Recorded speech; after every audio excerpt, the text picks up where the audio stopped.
Hi guys, welcome back to my channel. So it's been a minute since I did one of these, but I'm back with one. So today I watched this movie on Lifetime called Imperfect High. Yes, Imperfect High. I guess y'all wondering what the title of this movie is really all about, but we're going to get on into it. So guys, if y'all watching, please make sure you like, comment, and subscribe. Turn your post notifications, comment down below, all that good stuff. And that way you'll be notified to my post another video. Okay, so this movie stars Sherry Shepherd and Nia Soul or Soaks. Yeah, it's one of those weird names, but yeah.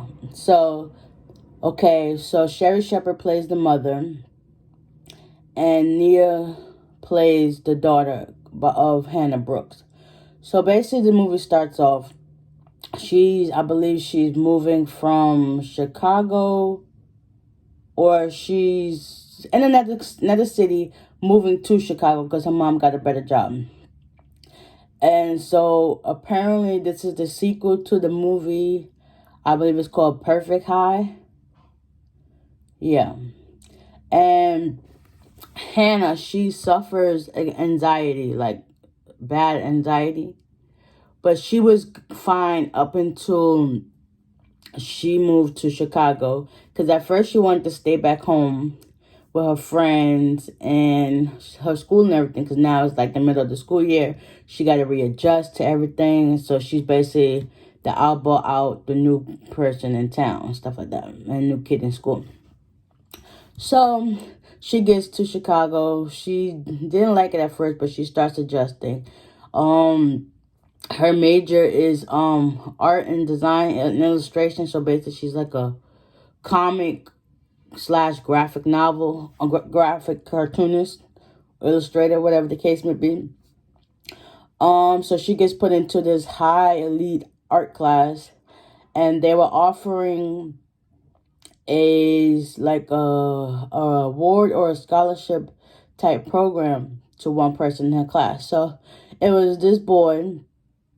His name is Rob.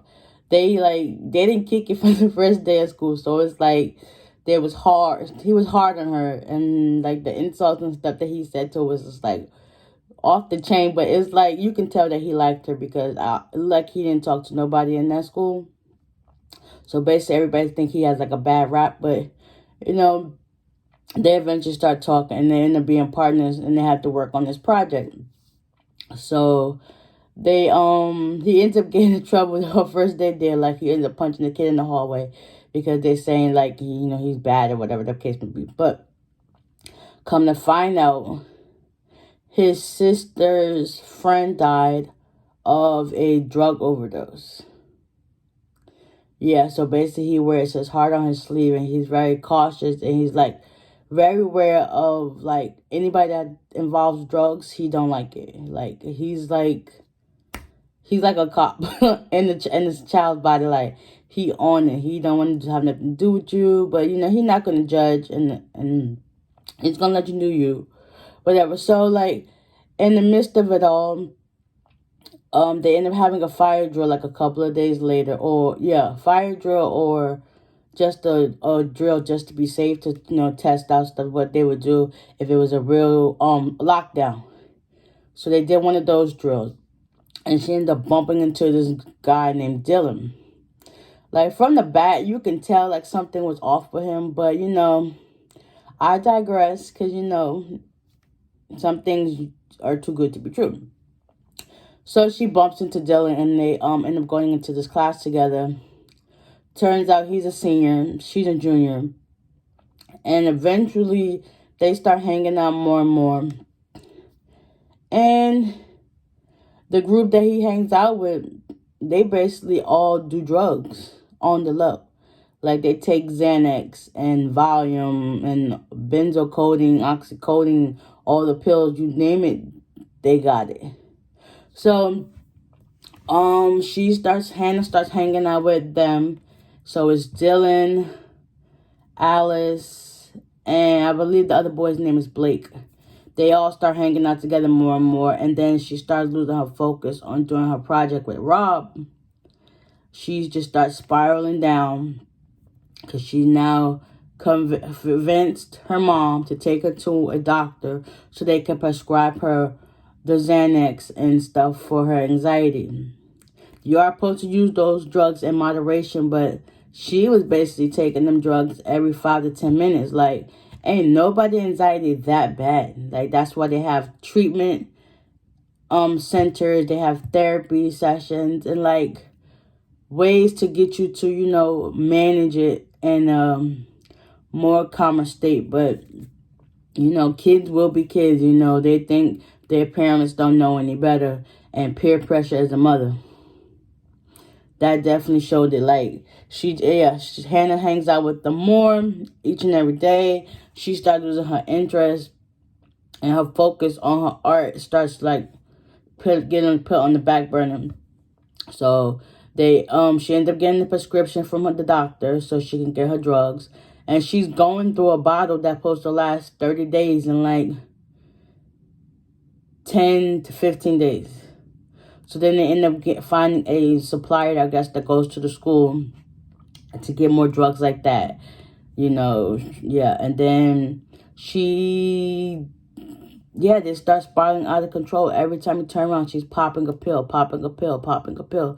So they go to Alice, one of the girls in the group house, and come to find out her mom has bottles of the pills, like, because her mother was a recovering alcoholic, so she had bottles of pills that she was not taking. So they each had like 5 bottles, and they split it up between the 4 of them. And then after they ran out of those, they got a dude to come to the school and get them some stuff, but that was laced with some fentanyl. So one day they end up cutting school, and they go to Dylan's house, and they split up the pills or whatever. So Blake ends up taking one, and then come to find out it was laced with fentanyl, and the boy almost died. Like, he had a seizure and everything. They basically like left Alice and Hannah ended up leaving the house, and Blake was there because that's Blake's house. That was Dylan's house. So Dylan was there with Blake so that they could have a cover story to like how that happened. So they got rid of all the drugs and stuff that was there. So I think the next day, Hannah goes to school. She dumps her drugs in the toilet because the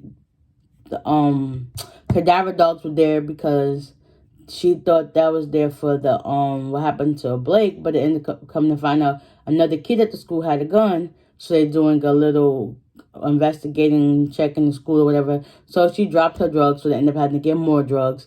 And it's like her whole body was on edge. She was paranoid. It's a crazy movie, but you definitely have to watch it because it is definitely worth seeing. So eventually, Blake's parents, they end up cutting all contact with all of them, and they end up transferring him to another school because he almost lost his life over them drugs. So y'all got to be careful of the company you keep. Schoolwork, whatever the case may be, you got to be careful with the company you keep, because not everybody has your best interest at heart, and all they're looking for is a great come up and off that money. Okay, so yeah. Then after that happens, Hannah, she spirals out of control. She doesn't do well on her project. Rob ended up getting the scholarship award that she wanted. When your focus ain't there, what you expect? The next person gonna come and take it. And surprisingly, he didn't want to do he didn't want to do it, but obviously the teacher saw fit that he did good because he actually did well with their project. So she ended up taking some drugs, I think before school or it was after school, 1 or 2, whatever. So she ended up taking the drugs. She goes into the cafe where they met up to do their project in the first place. And surprisingly, he was there outside, but she didn't see him because she was so busy, like her mind was elsewhere. So she ended up going there. She takes the pills that she had. She was crushing up, and she snorted it through the straw in the bathroom, and then like 5 6 later she passed out. And Rob, coincidentally, must have came in and saw her, and then he went to knock on the door to see how she was doing, and come to find out she passed out. So in his bag, he carries like a kind of like a wake me up reverse drug spray, whatever. So that way she's not, don't get too crazy with it. But yeah, he ended up having that in his bag because, like, he's in the beginning, he said his sister's friend died of a drug overdose. So he basically knew what to do. And his sister was also a recovering drug addict as well. So he basically learned how to take care of her and learn the signs of what somebody looked like overdoing drugs. And yeah, this is just, it's crazy. So long story short, Hannah ended up going to rehab. Her mom is there to help her. Rob goes to visit her, and she's basically gonna get her life back on track. If y'all gotta definitely watch this movie. It's on Lifetime. I'm not sure if it's gonna be up there for long, but I do got the Lifetime app, so I think you got like a couple of days, or I'm not sure, but you got like a couple of days or so, to be honest. Not really sure, to watch it. It's called Imperfect. Yeah, just let you know, be careful of the company you keep. And if you know somebody that's abusing drugs, that they shouldn't be using drugs, like, tell somebody, because it's better to be cautious than to not do nothing and sit and watch that person health and stuff go down the drain. If you see something, say something. Okay? They don't say that for nothing. You see somebody abusing drugs, say something. Because you never know. They might not like it at first, but you could be the person that's helped save their lives. So yeah, guys, I hope y'all enjoyed this review of this movie. I hope y'all definitely check it out. And yeah. So if y'all guys enjoyed this, please give it a like, comment down below, hit that subscribe button so that you can be notified. And I will see y'all in the next one. Bye.